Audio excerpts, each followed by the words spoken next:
오랜만에 다시 산상수훈의 말씀을 여러분과 함께 나누고자 합니다. 자, 오늘 우리가 읽었던 마태복음 7장 6절의 말씀을 다시 한번 우리 같이 한 목소리로 읽어보겠습니다. 시작. 거룩한 것을 개에게 주지 말며 너희 진주를 돼지 앞에 던지지 말라. 그들이 그것을 발로 밟고 돌이켜 너희를 찢어 상하게 할까 염려하라. 아멘. 자, 여기 보면 개, 돼지 이런 단어가 등장을 합니다. 여기 나오는 이 개, 이 돼지는 무엇을 지칭하는 말일까요? 분명한 것은 이건 그냥 집에서 기르는 반려동물로서의 개, 아니면 저기 사육장에 있는 돼지, 이 가축을 얘기하는 건 아닐 거예요. 이건 분명히 어떤 부류의 사람들, 어떤 특정한 사람들을 이렇게 부르고 계시는 거예요. 근데 얼핏 생각하면 여러분, 사람을 개라고 부르면 이게 좋은 말입니까? 아니면 나쁜 말입니까? 아주 인격을 모독하는 나쁜 말이죠. 돼지로 사람을 비유한다, 사람을 돼지로 지칭한다, 이것도 굉장히 모욕적인 말이 될 것입니다. 그런데 이 표현을 누가 쓰고 계세요? 오늘 이 말씀을 들려주시는 분은 누구입니까? 예수님이십니다. 여러분, 우리가 알고 있는 예수님은 어떤 분이에요? 사랑이 풍성하시고 긍휼과 자비가 한이 없으신, 그리고 사람을 정말 사랑하시고 섬기신 예수님이신데, 그 예수님이 어떤 부류의 사람들을 향하여 개, 돼지 같은 사람들, 이렇게 말하신다는 것은 굉장히 당황스럽고 놀랍게 여겨지기도 합니다. 더군다나 이 말씀은 마태복음 7장 1절, 비판하지 말라, 너희가 비판을 받지 아니하라거든 비판하지 말라라는 이 말씀 다음에 나오는 교훈이에요. 보십시오. 하나님께서는, 예수님께서는 먼저 남을 비판하지 말고 너의 안에 있는 들보를 먼저 빼고, 그리고 너의 눈 안에 있는 티를 빼어라 라고 말할 정도로 남들에 대한 정죄와 비판에 대해서 굉장히 경계하셨는데, 그 말씀 이후에 바로 등장하는 6절의 말씀에서 예수님이 개, 돼지라는 표현을 쓸 정도로 아주 강력하게 이 말씀을 하고 있다는 것이 어떻게 보면 앞뒤가 맞지 않나, 앞뒤가 어긋난 게 아닌가라는 생각을 들게 하는 것이지요. 그러나 우리는 왜 예수님께서 이렇게 말씀하려고 하고 계시는지 그 의도와 목적을 분명히 알면 충분히 이 말씀을 이해하고 수용할 수 있습니다. 오늘 본문의 제목을 저는 영적 분별력을 가지라 이렇게 정했어요. 한번 따라할까요? 영적 분별력을 가지라. 네, 바로 이것이 오늘 이 예수님의 말씀의 핵심 주제예요. 예수님은 지금 제자들을 향하여 이 말씀을 주고 있지요. 예수님을 따르는 제자들을 향하여 이 말씀을 주시는데, 제자들은 앞으로 어떤 일을 감당해야 됩니까? 나가서 복음을 증거하고 수많은 영혼들을 만나야 될 사람들이에요. 그렇죠? 사람들을 섬기고 복음을 전하고 그 영혼들을 사랑하고 품으며 예수의 생명과 사랑을 나누어야 될 일을 해야 된단 말입니다.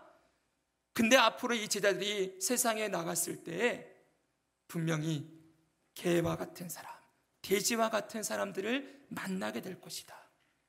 그러므로 이들을 향하여 어떻게 이들을 대하고 어떤 눈으로 이들을 대하고 이끌어가야 될 것인지를 알려주시기 위하여, 그래서 영적 분별력이 얼마나 중요한지를 알려주기 위하여서 이런 표현을 쓰고 계시는 것입니다. 조금만 더 생각해 봅시다.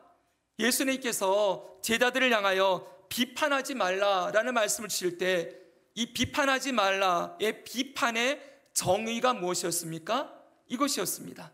다시 보십시오. 자, 남의 잘못을 정죄하고 가리는 심판행위, 이게 비판이에요.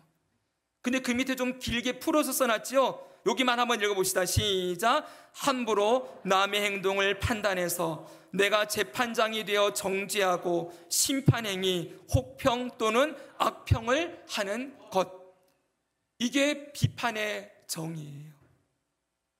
자, 그런데 예수님께서 이 비판을 하지 말라라는 말씀은 분명하게 핵심이 뭡니까?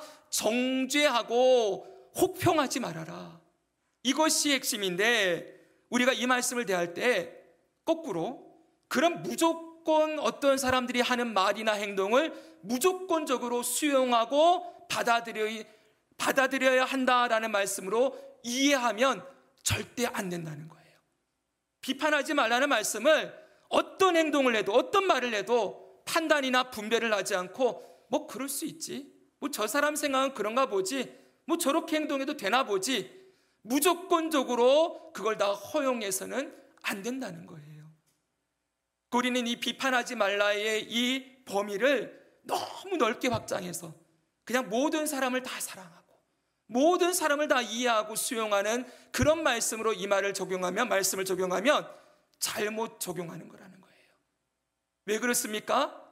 예수님이 다른 곳에서는 분명하게 이렇게 말씀해 주셨기 때문이에요. 우리 그때도 이 말씀 읽었었습니다. 마태복음 7장 15절 보십시오. 거짓 선지자들을 삼가라. 삼가라는 건 아예 상종하지 말라는 거예요. 그들과 아예 분리하라는 거예요. 양의 옷을 입고 너에게 나오나 속에는 누락질하는 일이라. 요한일서 4장 1절입니다. 같이 읽습니다. 시작. 사랑하는 자들아, 영을 다 믿지 말고 오직 영들이 하나님께 속하였나 분별하라. 많은 거짓 선지자가 세상에 나왔습니다. 다 믿지 말래요. 분별하라 라고 말씀하세요. 요한복음 7장 24절은 외모로 판단하지 말고 공의롭게 판단해라. 판단하지 말라고 말씀하지 않았어요. 비판을 하지 말아야지 판단은 해야 합니다. 분별도 해야 하는 것이죠. 따라합시다. 판단과 분별, 이것은 해야 됩니다. 지금 예수님은 바로 이 말씀을 하고 계시는 거예요.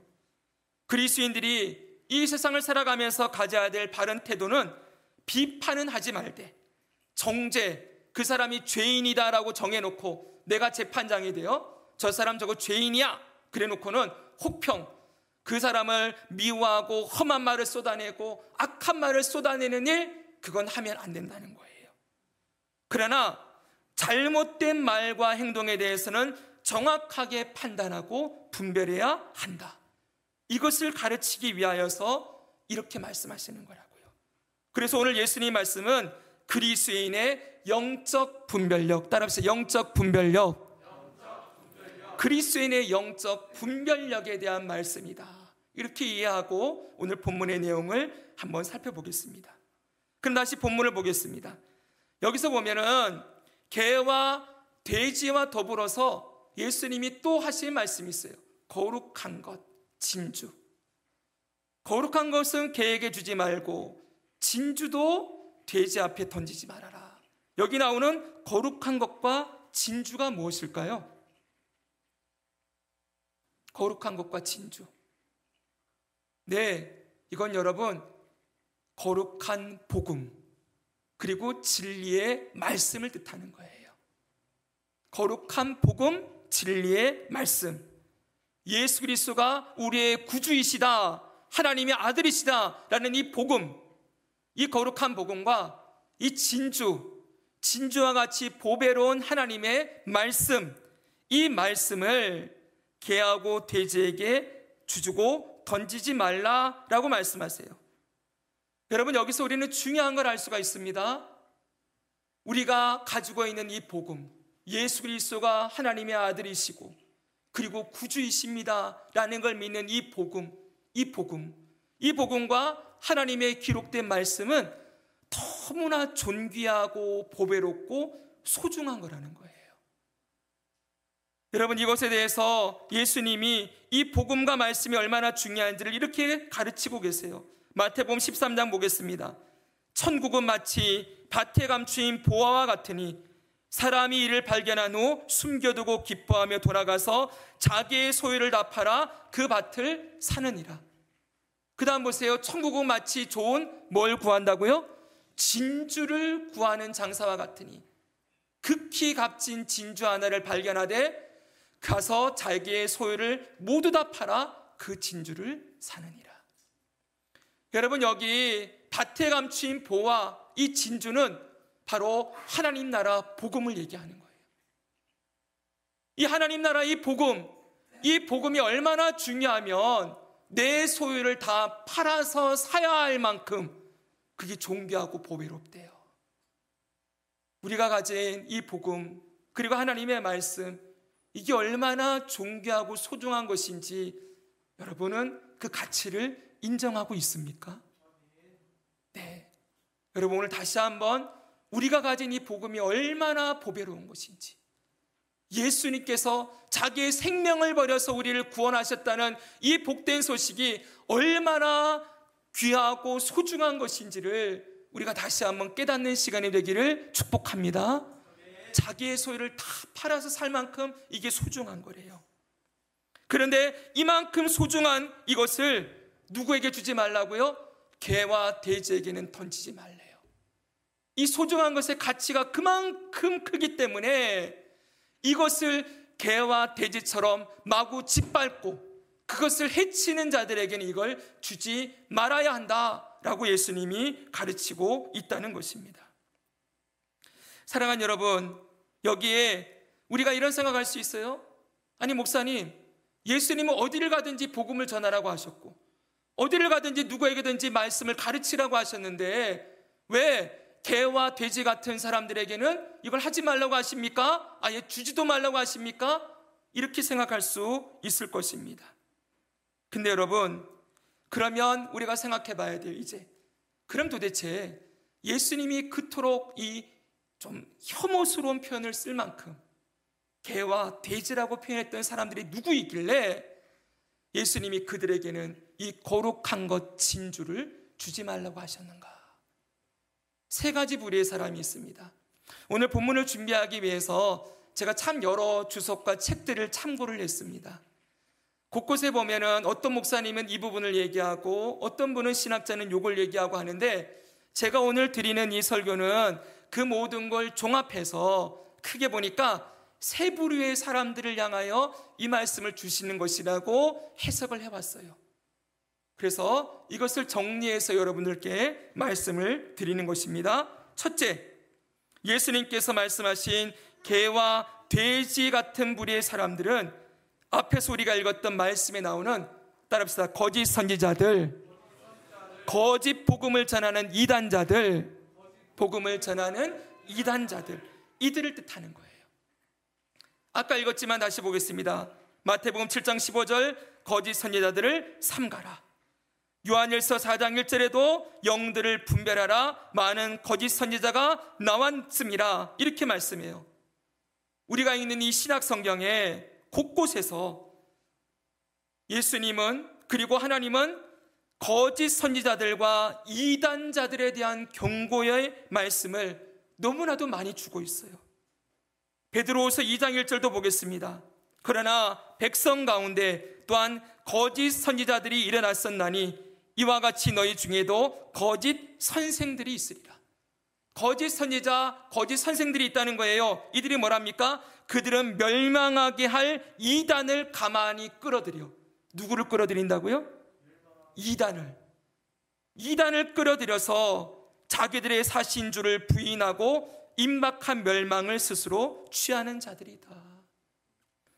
여러분 보십시오. 초대교회 당시에 우리가 지난주에 초대교회를 배웠잖아요, 그렇죠? 초대교회가 열심히 사도의 교훈을 배우고 복음과 말씀을 배우고 열심히 모여서 교제하고 그리고 기도하고 모이기에 힘썼다 그랬잖아요. 그렇게 교회가 막 부흥해 갔었어요.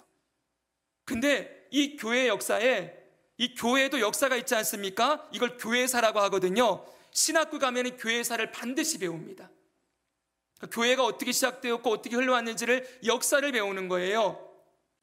이 역사를 배우는데 여러분, 초대교회가 그냥 쉽게 막 부흥해 가고 사람들이 많이 나오지 않았어요. 등장하지 않았어요. 중간에 핍박들이 굉장히 강력하게 옵니다. 근데 그 핍박이 두 군데에서 와요. 하나는 로마의 핍박. 그 당시 이 교회가 세워졌던 이곳은 로마의 지배하에 있었지 않습니까? 로마가 아주 강력한 박해로 교회를 깨트리려고 하고요. 또 하나는 내부의 박해예요. 이건 뭐냐면 이단들이 생겨나는 거예요. 예수님이 그 당시는 잘 들어보세요. 복음만 전하고 말씀을 전하고 제자들을 길렀잖아요. 근데 이 제자들이 가서 복음을 전하긴 했는데 아직 뚜렷하게 예수님이 말씀하신 이 복음의 내용들을 정리해 놓은 것. 이 한마디로 말하면 교리라고 얘기를 해요. 예수님 말씀하신 말씀에 정확한 교리가 아직 세워지지 않은 거예요. 그래서 예수님을 어떤 사람들은 예수님 원래 사람이었는데 세례요한 세례를 받을 때 성령이 임해가지고 그가 하나님 같은 존재가 되었다. 여러분 이거 맞습니까? 틀립니까? 예수님은 100% 사람의 동시에 100% 하나님으로 오셨지요? 근데 그렇게 얘기하는 거예요. 반대로 예수님은 하나님이신데 이 땅에 오실 때 껍데기만 입고 왔다. 그래서 십자가에 달렸을 때 예수님 하나도 안 아프셨다. 왜요? 몸은 껍데기니까. 예수님의 신성을 너무 강조한 나머지 이런 잘못된 가르침을 주는 사람들로 생겨나는 거예요. 이런 여러 가지 이단들이 생겨나는데 가장 강력한 이단이 있었어요. 바로 영지주의라는 이단이에요. 한번 따라해보세요. 영지주의. 이 영지주의는 성경에 계속 나와요. 사도 바울이 복음을 전할 때마다 그때 이미 영지주의가 쫙 퍼졌거든요. 영지주의는 그리스 철학의 이원론이 핵심입니다. 당시에 온 세계는 그리스 철학, 헬라 문화가 퍼져 있었거든요. 그 헬라 철학의 핵심은 이원론, 한마디로 물질은 더럽고 악하고 영은 거룩하고 선하다. 그러니까 영적인 것만을 추구하고 물질적인 건 전부 썩어지고 없어지는 것들이다. 영과 물질, 이거를 딱 구분해 놓은 거예요. 이게 교회 안으로 들어와요. 나중에 영지주의를 한번 공부해보는 기회를 함께 가지고자 합니다. 자, 이것이 교회 안으로 들어오니까 어떻게 되겠습니까?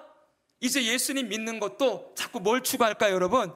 육체를 이용해서 말씀에 순종하고 헌신하고 거룩하고 죄와 싸우고 이런 건 뒷전이 돼요. 뭐만 우선시 될까요? 영적으로 지식을 깨닫는 것.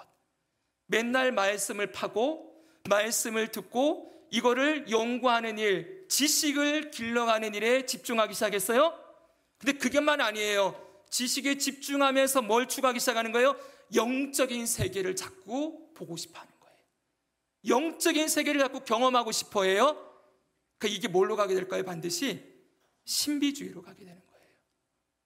기도하던 중에 막 뭔가 임해가지고는 내가 기절을 하고 막 저기 천국 같은 데를 다녀오고, 그리고 막 기도하던 중에 뭔가 막 뜨거워지고 막 나를 막 안아주고 그 다음에 막 말씀해 주시고 이런 걸 경험하게 되었다. 여러분이 영적 신비주의를 추구하는 경향이 이 영지주의의 영향으로 기독교 안에 충만하게 되었다고요. 여러분, 근데 이런 체험들, 이런 신비적인 경험은 기독교만 있는 게 아니지요. 불교에도 여러분 신비한 체험이 있을까요, 없을까요? 있겠지요. 힌두교, 요가하는 사람들, 거기도 신비한 무아지경에 들어가는 경험들이 있어요. 이걸 여러분 신접이라 그래요. 신과 마주하는, 신을 경험하는 경험들을 강조를 해요. 기독교도 자꾸 신을 만나야 된다. 하나님을 체험해야 된다. 그러면서 이 체험과 신비적인 경험을 추구하는 경향들이 아주 많이 들어왔지요. 여러분, 이게 지금도 끊어지지 않고 있어요. 제가 신대원을 다닐 때 신대원의 신학생들 가운데 그 당시 이런 소문이 들었어요. 어떤 집회에 가면은 기도하던 가운데 손에 신비한 체험을 하고 손에 금가루가 생기더라. 그리고 기도하는 가운데 아주 신비한 체험이 일어나는데 이빨에 여러분 치아 치료할 때 아말간으로 때우잖아요. 이 아말간이 금으로 변하더라. 아주 유명했습니다. 그래서 거기를 가보자 이러면서 많은 사람들이 거기 들어갔어요. 알파쿠스라고 했어요. 여러분 보십시오. 손에 금가루가 생기고 이빨에 금이빨로 바뀌는 일들 모르겠습니다. 저는 못 봤어요. 근데 저는 일어났을 수도 있을 거라고 생각해요. 근데 중요한 건 그런 체험이 예수님을 더 알아가게 되고 예수님을 더 신뢰하게 되고 예수님을 더 사랑하게 되는 경험으로 나아가지 않는다는 게 문제예요. 그 집회를 인도했던 어떤 목사님, 어떤 강사, 그 집회가 뭐가 되는 거예요? 하나님이 되는 거예요. 그래서 거기만 가야 되는 거예요.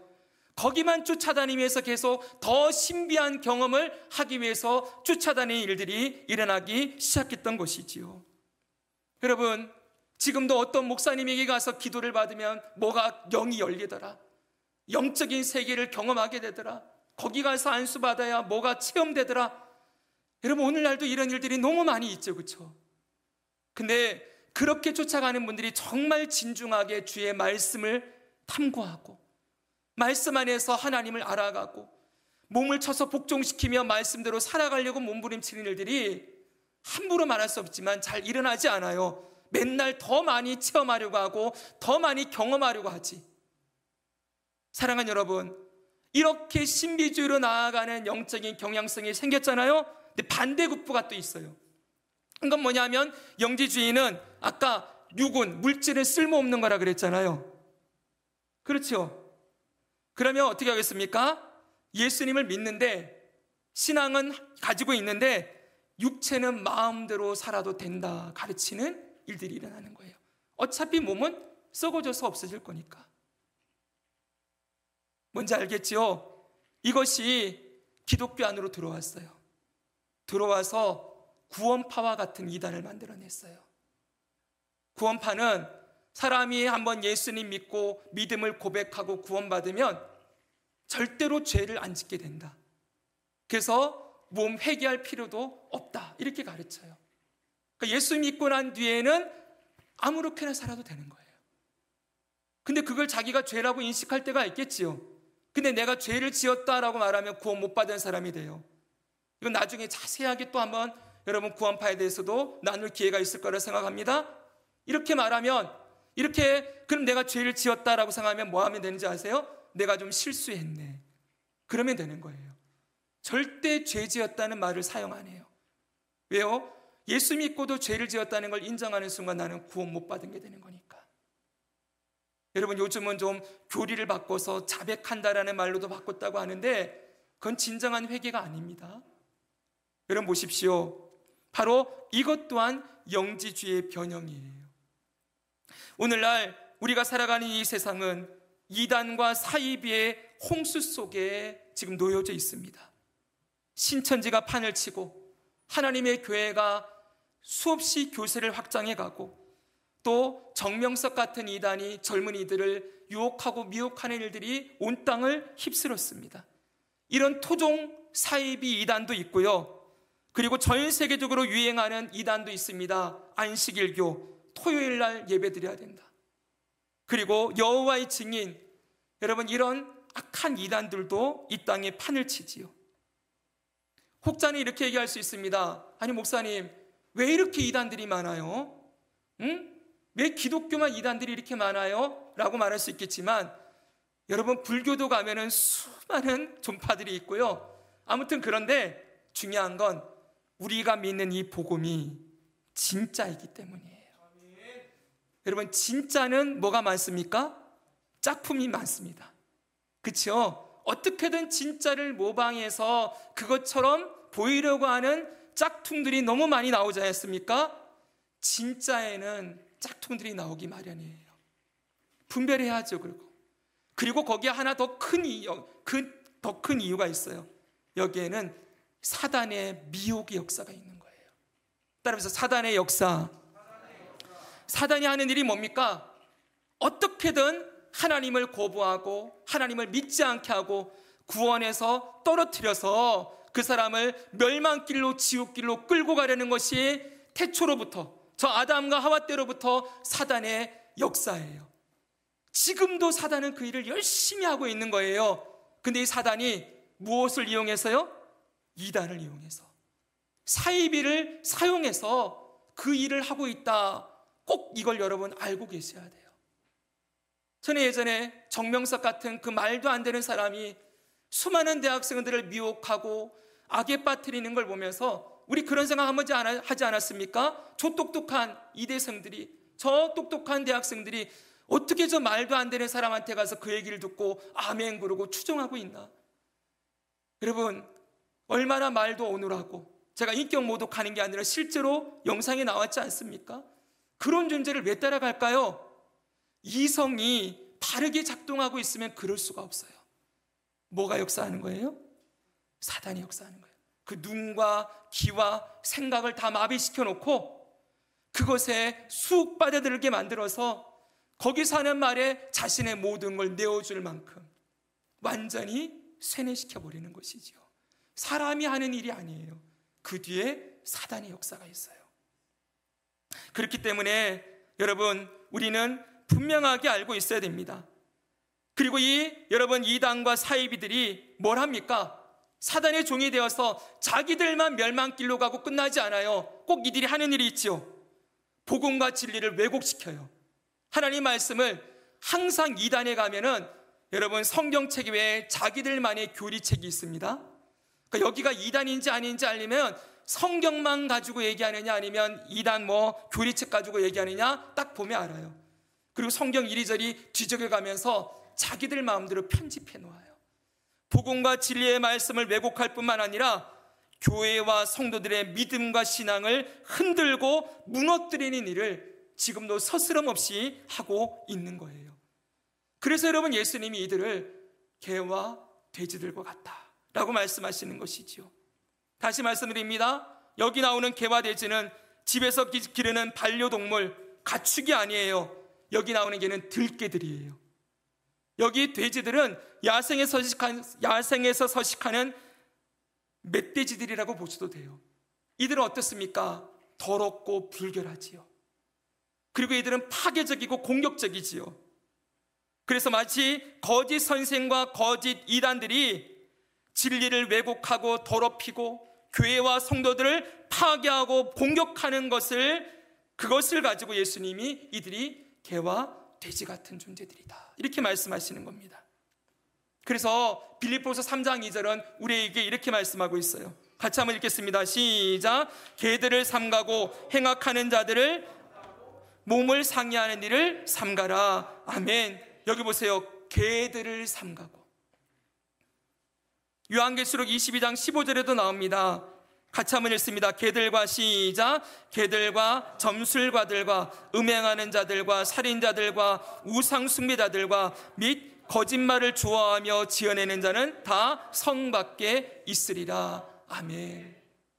여기도 개들이라는 표현이 나오죠. 이게 거짓 선생들, 거짓 선지자들을 말하는 거예요. 사랑하는 여러분, 저는 그동안 신앙인으로 목회자로 살아오면서 참 많은 이단들을 만났습니다. 저는 어렸을 때 그 당시 문 두드리면서 집집마다 전도하는 열심을 가진 이단이 있었어요. 여호와의 증인이었어요. 그때 아주 대단했습니다. 한 40년 전이죠. 그럼 저 여호와의 증인이 문을 두드리잖아요. 저는 문 열어줬습니다. 그리고 웬 그런 거 있잖아요. 이 젊은 날에 막 패기 같은 거 있잖아요. 내가 한번 말씀으로 한번 싸워보겠다. 그러고서는 이들과 막 1시간씩 2시간씩 논쟁을 벌였어요. 네. 그 당시 이제 어찌됐건 목사님 아들이지 않습니까? 모태신앙으로 들어온 게 있으니까 그들과 그렇게 논쟁도 해봤어요. 제가 사역을 할 때에는 그 한 가정에 신실한 이 청년이 있었는데 그 청년의 부모님들이 안식교에 빠져 있었어요. 그래서 이 안식교 부모님들 만나러 갔어요. 이 청년이 늘 울면서 기도했어요. 그분들에게 제가 가서 복음을 전했어요. 근데 안식교의 핵심은 딱 이거예요. 율법을 지켜야 구원받는다는 거예요. 거긴 예수님이 없어요. 그래서 그냥 십계명 지켜야 된다 이거예요. 그런데 예수님의 복음으로 구원받는 복음에 대해서 그 어머니에게 한 2시간을 설명했어요. 맞습니다. 그분이 얘기했어요. 이게 맞는 것 같네요. 저는 돌아올 줄 알았어요. 근데 웬걸요? 그 다음 주에 그 소식을 안식일교 목사님이 들었지 않겠습니까? 그 목사님이 그분을 신방 가가지고 안식일 안 지키면 지옥 갑니다. 그러면서 또 그 말씀을 넣으니까 다시 돌아갔어요. 제가 너무너무 안타까운 분들 중에 한 분이에요. 제가 청년부 사역을 할 때에는 저희 청년부 안으로 신천지에서 아주 대단한 청년을 하나 침투를 시켰어요. 이 청년이 아주 신실해 보였는데 몇 주 지나고 나니까 자기의 정체를 밝히더라고요. 제가 한 시간 정도 그 친구랑 얘기를 했어요. 그리고서는 그 친구가 이제 더 이상 들어오지 못했습니다. 제가 세롬동에서 사역할 때에는 개척하고 저 세롬동에서 우리 교회가 있었을 때 제가 몇 번 말씀드렸죠. 신천지 강사와 3시간 동안 배틀을 벌였다고요. 신천지가 전략을 바꿨어요. 그동안에 교회를 막 이렇게 거부하고 미워하다가 교회와 친해져야 되겠다 그런 전략인지 몇 번이고 와가지고 우리 교회를 찾아와서 남자 거기에 목사님이 여자 전도사님 와서 교제하자는 거예요. 그래가지고 한 3번 만났어요. 제가 같이 차 마시면서 얼마든지 오시라고. 그리고 제가 거기에 목사님이랑 강사예요. 이분이 너무 안타까웠어요. 너무 신실한 청년처럼 보이는 거예요. 30대 중반이에요. 여러분, 이 청년이 너무 안타까워서 한번 나랑 같이 우리가 믿는 구원의 진리가 무엇인지 한번 얘기 나눠봅시다. 그리고 그분과 옛날 세롬동 저 상가의 사무실 아시지요? 거기서 3시간 정도를 얘기를 나눴어요. 그분은 신천지에서 구원받는 교리를 쭉 얘기를 하고요. 저는 기독교의 구원의 교리를 얘기했어요. 제가 확실하게 알았어요. 거긴 기독교가 아니에요. 구원 얻는 방법이 완전히 달라요. 말씀을 아주 교묘하게 짜집게 해놓고 편집해놔가지고 이렇게 붙여놓고 자기 논리를 전개를 합니다. 근데 제가 거기서 한 가지 또 깨달은 게 있어요. 논리로, 논쟁이로는 절대로 안 되는구나. 서로 각자 얘기하고 있을 뿐이에요. 제 얘기가 그 사람에게 들어갔겠습니까? 아니면 그 사람 이야기가 저한테 들어왔겠습니까? 들어왔으면 제가 여기 아니지요. 신천지 갈게 않겠습니까? 여러분, 이게 논쟁으로는 안 되는 거구나. 그리고 그런데 한 가지 제가 너무 마음이 아팠던 게 이런 논리를 가지고 제대로 말씀을 배우지 않는 사람에게 얘기하면 넘어가겠구나. 이거였어요. 여러분, 대전에 성시와 운동본부라고 있습니다. 거기에 잠시 동안 우리 그쪽 대전남부교회가 참여했었는데요. 그 당시 신천지 이 성경방 앞에 가서 1인 시위를 하는 시위를 했어요. 이게 좀 이상하게 볼 수 있지만 다른 게 아니에요. 그냥 1인 시위예요. 팻말을 들고 있는데 뭐라 써있나 하면 여기는 신천지에서 운영하는 성경 공부방입니다. 만약 교회를 다니는 성도라면 돌아가십시오. 이거였어요. 그러니까 모르게 미혹해서 데려오는 경우들이 너무 많지 않습니까? 제가 한 2시간 서 있었는데 실제로 어떤 분이 2분에게 3사람이 오는데 한 분이 제 팻말을 보더니 막 뒷걸음을 쳐요. 그럼 옆에 사람한테 막 물어봐요. 여기 신천지냐고. 모르고 쫓아온 거죠. 그렇죠? 제가 알려주는 거입니다, 여러분. 그런데 그분이 그러면서 옆에 사람 얘기하는데 옆에 사람들이 막 뭐라 얘기하니까 그냥 끌려서 그냥 들어가더라고요. 거기에 여러분, 제가 최소한 100명 이상의 사람들을 봤어요. 그 안에 들어가는. 근데 그분들이 그냥 분들이 아니에요. 교회에 있었으면 정말 신실하고 아주 그런 분들이 있잖아요. 그런 분들이 거기를 다 들어가서 있는데 제가 거기서 땅을 치면서 하나님께 기도했어요. 주여, 어찌합니까? 저 수많은 영혼들을 어찌합니까? 사랑하는 여러분, 기억해야 됩니다. 이단은 기독교가 아닙니다. 진리가 아닙니다. 끝단이에요. 그래서 다를 이 끝단, 이단에도 여러분 90%는 똑같은 얘기합니다. 95%까지 같을 수가 있어요. 근데 뭐가 달라요? 5%가 다른 거예요. 전부 진실을 말하는 것 같은데 거짓말을 교묘하게 섞어 놓으니까 그게 진실처럼 들리는 거예요. 그걸 분별해내야 되는 실력이 있어야 합니다. 뭐가 잘못됐는지. 사랑하는 여러분, 성경이 말하는 것을 보십시오. 요한 2서 1장 7절에서 10절입니다. 미혹하는 자가 세상에 많이 나왔나니 이는 예수 그리스도께서 육체로 오심을 부인하는 자라. 이런 자가 미혹하는 자여 적 그리스도시니 누구든지 이 교훈을 가지지 않고 너희에게 나아가거든 그를 집에 들이지도 말고 인사도 하지 말라. 그에게 인사하는 자는 그 악한 일에 참여함이니라. 여러분, 이단과는 교류하는 게 아니에요. 좀 미안한 말이지만 여러분, 이단의 뒤에는 항상 뭐가 있다고요? 사단의 역사도 있다고 했지요. 네, 어떻게 보면 이단은 전도의 대상이 아니에요. 너무 안타까운 이야기지만 여기 분명하게 단호하게 얘기해요. 누구든지 이 교훈을 가지지 않고 진리 대신 예수님을 믿는 믿음이 아닌 것을 가지고 너에게 나오거든 그를 어떻게 하래요? 집에 들이지도 말고 그리고 인사도 하지 말아라. 이건 뭐예요? 아예 교제하지 말라는 거예요. 아주 단호하게 얘기하고 있어요. 왜냐하면 이들에게 복음과 진리를 전하는 것은 개와 돼지들에게 거룩한 것 진주를 던지는 것과 같기 때문이에요. 이들이 이걸 가지고 뭘 해요? 왜곡하고 짜집기 하고, 그래서 뭘 해요? 또 공격하는 일에 사용하겠지요. 지금 제가 여러분 아까 신천지 강사 3시간 만난 이야기 했잖아요. 그분도 아마 교육할 때 제 얘기 할 거라고 저는 생각해요. 기독교 목사 만나봤더니 이런 얘기 하더라. 그러면서 제 말에 대해서 또 반박 논리를 만들어가지고 열심히 방어 논리를 만들어 놓고 있겠지요. 저는 그랬을 거라고 분명히 생각해요.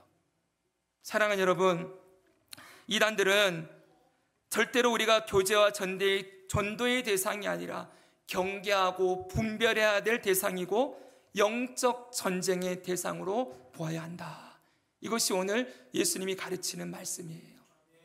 그러나 여러분, 그 중에 또 우리의 관계된 사람들이 있을 수도 있지 않겠습니까? 그래서 기도가 필요합니다. 결국 영적 싸움은 뭘로 하는 거예요? 기도로 하는 거지요. 혹시라도 우리 주변에 거기에 속해 있는 사람이나 미혹되어 있는 분들이 있다면 정말 기도하고 주여 건져주십시오 라는 기도를 놓지 말아야 할 것입니다. 자, 두 번째로 예수님이 말씀하신 개와 돼지 같은 무리의 사람들은, 잘 들으세요, 불신자들 가운데 완전히 마음이 딱딱하게 굳어져 있거나 복음과 진리에 적대적인 사람을 말해요. 종교개혁자 존 칼빈은 이 말씀에 대해서 주석을 이렇게 해놨어요. 한번 읽어보십시오. 시작.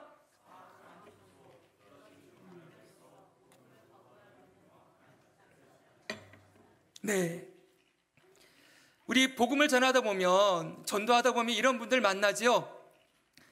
사악한 조소, 기독교를 아주 비웃어요. 그리고 조롱거리로 만들어요. 그리고 또 어떻게 합니까? 아주 악의를 가지고 이 기독교를 파괴시키려고 하는 그런 태도를 가지고 있는 사람들을 우리가 만나게 되어지지요. 제가 예전에도 한번 얘기했지만 세롬동에 우리 교회에 있을 때 제가 전도지 가지고 복음을 전하 다닐 때 어떤 한 남자분을 만났는데 그분은 제가 드리려고 하는 순간 인상을 팍 썼어요. 팍 쓰고서 너 나한테 오지 마, 건드리지 마 라고 딱 경계를 했어요. 제가 그분에게 인사만 하고 지나갔어요. 무서워서. 근데 1시간쯤 돌았는데 다시 그분을 만나게 된 거예요. 제가 도망갔습니다. 정말 무섭더라고요. 정말 무서웠어요. 네, 여러분, 우리가 복음을 전할 때 그의 눈과 마음이 부드럽고 또 진리에 대해서 알아보고자 하는 열린 태도를 가지고 살아 나오는 분들도 있는 반면에 어떤 사람은 아예 들으려고도 하지 않고 아예 기독교와 복음에 대해 적대적이고 조소와 무시와 경멸의 태도를 가진 사람들도 있지요. 기독교를 아예 극혐하는 거예요. 근데 이들의 특징이 뭡니까? 자신만 그렇게 하면 모르겠는데 여기서 한 걸음 더 나아가면 이제 모임이 있거나 뭐 만날 때마다 기독교 욕을 하는 사람이 되는 거예요. 야, 기독교 욕을 하고 그리고 교회와 기독교를 향한 악한 공격과 방해를 스스럼 없이 행하고 이걸 아주 자랑스럽게 여기기도 해요. 안티 기독교라는 것을. 그리고 자신의 행동에 대해서 어떤 부끄러움이나 미안함도 없이 살아가는 이들을 향하여 예수님이 거룩한 진주와 같은 복음을 전하지 말아라 라고 말씀하시는 거예요. 근데 이 말은 오해하면 안 돼요. 우리 주변에 이런 분들로 있다가, 이렇게 있다가 예수 믿는 사람들이 있겠지요. 아주 지난번에 왔던 그 김영건 선교사님 같은 분이 이런 분의 대표적인 분 아닙니까? 그렇죠? 근데 이러다가 돌아오는 분들도 있습니다.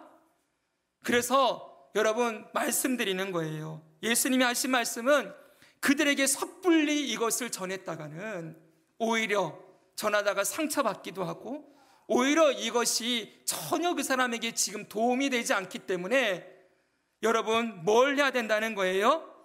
처음에는 논쟁하지 말아야죠. 그가 막 기도고 공격할 때 같이 붙어가지고 싸우고 이렇게 하면 그 사람의 마음이 더 굳어질 뿐이겠지요. 그렇죠? 다시 말씀드립니다. 논쟁은 절대로 그 영혼을 변화시키지 못합니다. 제가 많이 해봤어요. 근데 그 순간 제가 이겼어요. 분명히 그 사람이 입 꾹 다물고 더 이상 반박 못하고 갔어요. 근데 그 사람이 입을 다물었다고 해서 제가 전한 복음을 받아들인 걸까요? 마음이 더 강해지겠지요. 씩씩대면서 자기가 졌다는 생각에 분함만 남을 거예요. 그리고 더 기독교를 미워하고 싫어하는 모습으로 나아가게 될 가능성이 너무 많은 거예요. 그래서 그렇게 대하는 게 아니에요. 여러분 다시 말씀드리지만 여기도 필요한 건 뭐밖에 없습니까? 기도밖에 없는 거예요. 지난번에 우리 김영근 선교사님을 위해 누가 기도하셨습니까? 그 사모님이 10년 넘게 그 남편을 붙들고 울면서 기도하셨다고 했어요. 사랑하는 여러분, 사람들의 마음은 죄로 말미암아 다 딱딱하게 굳어져 있어요. 지난 수요일에 전했던 말씀, 이 돌처럼 굳어져 있는 마음을 부드러운 마음으로 변화시키시는 분은 누구밖에 없습니까? 성령님밖에 없는 거예요. 예수님이 보내신 성령님만이 그 영혼을 변화시킬 수 있기 때문에 우리는 실망하거나 낙심하지 말고 그 영혼을 붙들고 기도하는 일 열심히 해야 될 것을 믿습니다. 그리고 어느 순간 그러다 보면 주님이 때를 주실 거예요. 딱 말씀을 전할 기회를 주실 것입니다. 그때 우리는 이 말씀을 기억해야 됩니다. 같이 한번 읽겠습니다. 너희 마음에 시작. 너희 마음에 그리스도를 주로 삼아 거룩하게 하고 너희 속에 있는 소망에 관한 이유를 묻는 자에게는 대답할 것을 항상 준비하되 온유와 두려움으로 하고. 아멘. 여러분 딱 열렸을 때 뭘 해야 돼요?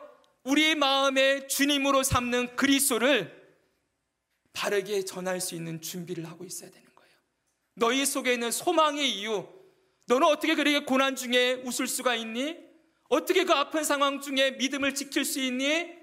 너가 가진 소망은 무엇이니? 라고 물을 때 대답해 줄 말씀이 있어야 된다는 거예요. 여러분 이런 준비가 되어 있습니까? 나에게 살아 역사하시는 예수 그리스도, 그분이 왜 나의 구주가 되셨는지, 왜 나의 생명이신지, 그분이 나를 위해, 당신을 위해 무엇을 하셨는지 여러분 입에 침튀기 가면서 그 기회를 놓치지 않고 복음을 전할 준비가 되어 있으십니까? 제가 여러분 하나 안 게 있어요. 옛날에 서울의 지하철역 앞에 가면은 도를 아십니까? 이런 사람들 많이 만나잖아요. 따라가 봤거든요. 여러분 그 사람이 저한테 막 자기가 생각하는 걸 얘기를 하는데 그걸 제가 중간에 끊고 그랬어요. 아예 그래 선생님 알겠습니다. 근데 제 얘기는 들어보세요. 저는 기독교인이고 목사니까 또 얘기를 할 거 아닙니까? 근데 이분이 그러는 거예요. 아 선생님 그건 그런데요, 이건 이래요. 그러면서 또 자기 얘기를 막 하는 거예요. 제가 놀랬던 게 뭐냐면은 자기가 알고 있는, 자기가 생각하는 진리라는 것에 대해서 1시간 동안 얘기할 수 있다는 거예요. 무슨 얘기인지 아시겠습니까? 얼마나 듣고 배우고 익혔든지 누구를 만나던 자기가 알고 있는 거 1시간을 얘기를 한다니까는요. 다른 사람이 뭐라 해도 그 논리를 다 상쇄시킬 만큼. 여러분 우리에게 이런 복음에 대한 지식과 열정이 있습니까? 내가 아는 예수님은 말이야, 내가 믿는 하나님은 말이야 나에게 이렇게 행하셨어. 내가 믿는 예수님은 이런 분이야. 예수님이 이런 말씀하셨어. 그건 이런 말씀이었던 거야. 예수님이 이런 일을 하셨대. 왜 한지 아니? 그러면서 그 이유에 대해서 여러분 그 사람에게 정말 사랑과 섬김과 겸손과 온유로 열정을 가지고 전할 수 있는 복음의 전파자들.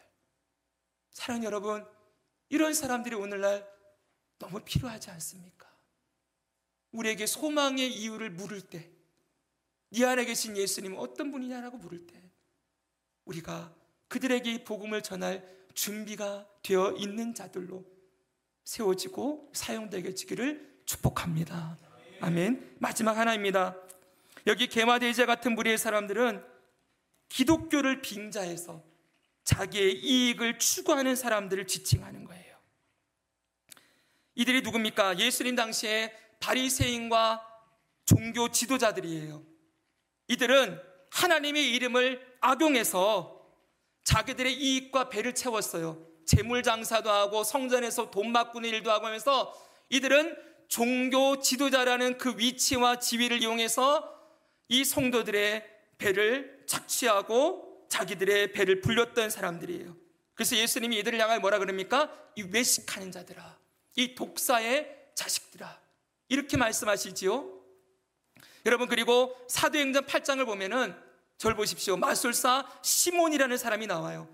이 사람이 사도들을 통해서 복음을 들었어요. 근데 이 사도들이 가는 곳마다 막 안수해주고 기도하니까 성령의 역사가 나타나잖아요. 이게 너무 부러웠던 거예요. 그래서 베드로에게 이렇게 얘기해요. 나에게도 내가 돈을 드릴 테니 나에게도 그 성령의 역사가 일어날 수 있는 능력을 주세요 그랬어요. 돈을 주고 그 능력을 살려고 했던 거예요. 아주 베드로가 강력하게 이 사람을 책망하는 모습을 볼 수가 있어요. 여기서 유래된 단어가 있습니다. 바로 이 단어예요. 시모니즘이라는 단어예요. 이 마술사 시몬처럼 복음과 진리에는 전혀 관심이 없으면서 종교적인 가면을 쓰고 교회와 성도들을 자신의 이익을 위한 도구로 사용하려는 사람들의 사상, 이게 시모니즘이라는 사상이에요. 여러분, 이 일을 제일 잘하는 데가 누구겠습니까? 이단들이지요. 요즘 하나님의 교회가 엄청나게 세를 불리고 있어요. 가는 곳마다 엄청나게 큰 건물을 지어요. 거기에 참여했다가 돌아온 사람 제가 알고 있거든요. 거기에 안산홍의 부인 장신자라는 사람이 하나님이잖아요. 한 번씩 교회를 찾아온대요. 그러면 들었던 이야기입니다. 그 장신자를 만나는데 100만 원씩 내야 된대요. 준비를 해야 되는 거예요, 돈을. 그래야 그분을 만날 수가 있어요. 보십시오, 여러분. 이단들이 제일 잘하는 게 돈을, 재산을 착취하고 갈취해서 자기들의 세를 불리는 너무 잘해요. 근데 여러분, 이게 이단들에게만 있는 게 아니에요. 너무 안타깝지만 우리 교회 안에도 예전에 이런 분들 있었습니다. 은사를 돈을 받고 파는 사람들이에요. 신유의 은사, 병 고치는 은사 가진 분들이 돈을 얼만큼 내면 기도해주고 더 열심히 해주고 또 심지어는 예언해준다 그러면서 예언해준다고 하면서 마치 무당 앞에 가서 점을 칠 때 복채 내놓고 예언을 받듯이 그렇게 헌금을 하고 예언을 받는 일들, 이런 일이 우리 한국교회 안에도 비일비재했어요. 근데 여러분, 교회 지도자들만 이런 영적 타락에 물든 것이 아니고 성도들 안에도 이런 일들이 일어나지요. 교회 안에서 계모임을 해요. 그래가지고 친분을 쌓아가지고 계모임 해가지고 돈 놓고 돈 먹기를 하고 있어요.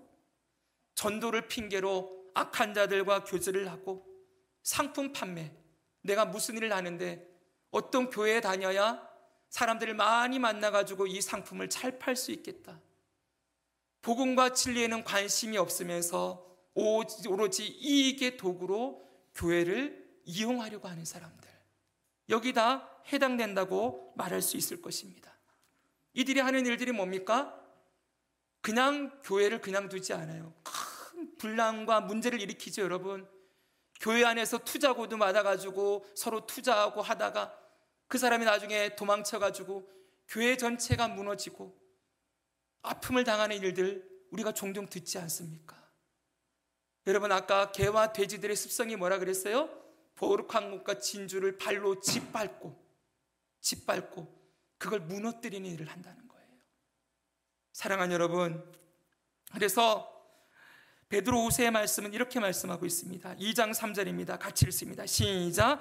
그들이 탐심으로써 지어낸 말을 가지고 너희로 이득을 삼으니 그들의 심판은 옛적부터 지체하지 아니하며 그들의 멸망은 잠들지 아니하느니라. 아멘. 탐심으로써 지어낸 말을 가지고 성도들을 이익의 도구로 삼는다는 거예요. 이게 초대교회 때도 있었고 지금도 여전히 있다는 거예요. 사랑하는 여러분, 그렇게 볼 때 우리가 교회 다닌다, 예수 믿는다라고 해서 다 믿을 존재가 아니지요. 특별히 여러분, 오늘날 이 시대는 정말 중요합니다. 저는 여러분 54년을 기독교 안에 있었습니다. 1972년부터 2025년까지 기독교 안에 있었습니다. 여기 저보다 더 오래 기독교 안에 계신 분들도 있겠지만 더 조금 있었던 분들도 계시지요, 여러분? 제가 자랑하려고 하는 게 아니라 저는 50년 동안의 기독교 역사를 알아요, 한국에. 그리고 앞으로 어떻게 될 것인지 보여요. 제가 본다는 게 아니고 말씀에 나와 있으니까. 앞으로 우리가 살아가는 시대는 영적으로 극심한 혼란의 시대일 거예요. 이제는 혼합주의예요, 혼합주의. 잘 들으십시오. 예전에는 저기는 이단이야, 저기는 잘못됐어, 저 목사님 가르침은 잘못된 거야 라고 분명하게 선이 있었어요. 왜요? 기준이 있었으니까. 지금은 이게 다 희석되어졌어요. 왠지 아십니까? 이단 출신은 제2세들이 이단에 있다가 나와가지고 정통 신학교를 나와요. 그리고 교회를 세워요. 그럼 뭐가 되겠습니까? 이름은 정통 기독교인데 그 안에 내용은 뭐예요? 이단인 거예요. 이런 일들이 비일비재해요. 이단 교회에서 양육받은 청소년, 청년들이 나중에 열심을 가지고 신학교를 가요. 그리고 그들이 나중에 교회의 중진들이 되는 거예요. 그들이 뭘 하겠습니까? 다 섞어버리겠죠. 이제는 여러분, 분별이 너무나도 필요한 시대예요. 혼합주의예요. 다 예수님 믿어요, 나도 교회 다녀요 그런다고 해서 그걸 그대로 믿으면 안 된다는 거예요. 그 교회가 어떤 교회인지, 그리고 그 목사님이 뭐라고 가르치는지, 뭘 믿는지 확인해야 되는 시대가 되어버렸어요. 저는 우리 교회만 바른 진리를 가르친다 이 말을 하는 게 아닙니다. 근데 요즘은 너무나 영적으로 혼탁하고 혼란한 시대이기 때문에 유튜브의 말씀도 가려들어야 되고요. 여러분들이 찾아보는 정보도 이게 어디서 나온 건지를 가려야 되는 거예요. 요즘 이단들이 제일 열심히 하는 게 있다고 합니다. 챗GPT한테다가 AI에다가 이단의 교리를 입력하는 거래요. 여러분, AI는 뭘 합니까? 그냥 정보를 종합해서 알려줄 뿐이잖아요. 근데 이단들이 자기들의 정보를 계속 기독교 정보처럼 올려놓으면은 나중에 검색하면 섞여서 나오겠지요. 여러분, 이런 일들이 있을 거라고 지난번에 수련회 때 김수환 교수님 얘기했어요. 사랑하는 여러분, 정말 중요한 시대입니다. 이 말씀을 정리하고자 합니다. 이 시대 가운데 우리는 예수님 말씀하신 것처럼 영적 분별력을 가지고 바른 판단과 분별을 해야만 하는 것입니다. 그럼에도 불구하고 여러분, 절대 놓치지 말아야 될 건 우리에게 복음 전파의 사명이 있다는 것 잊지 마십시오. 땅끝까지 복음을 전하라 라는 말씀도 우리에게 있다는 거예요. 그래서 우리는 앞으로 이 복음을 전할 때 두 가지 태도를 가지고 전해야 될 줄 믿습니다. 첫째, 같이 한번 읽겠습니다. 복음의 시작. 복음의 존귀함과 중요성을 늘 인식하고 살아라. 우리가 가진 이 복음이 얼마나 보배롭고 존귀한 것인지 복음의 영광과 소중함을 늘 기억하고 인식하고 살아갑시다. 두 번째는 복음의 진리를 나눌 때 충분히 기도하고 영적으로 분별한 뒤에 신중하게 해야 된다. 충분히 기도하고 분별하고 신중하게 해야만 하는 것입니다. 저와 여러분 모두가 또 우리 교회가 이 온탁한 시대에 영적인 분별력을 가지고 이 복음 전파의 사명을 잘 감당해서 우리의 삶과 우리의 가정과 우리 교회가 이 땅에 진리를 수호하고 말씀을 전하고 하나님의 나라를 세워가는 복된 모습으로 쓰임받으며 살아가기를 주 예수님의 이름으로 축복합니다.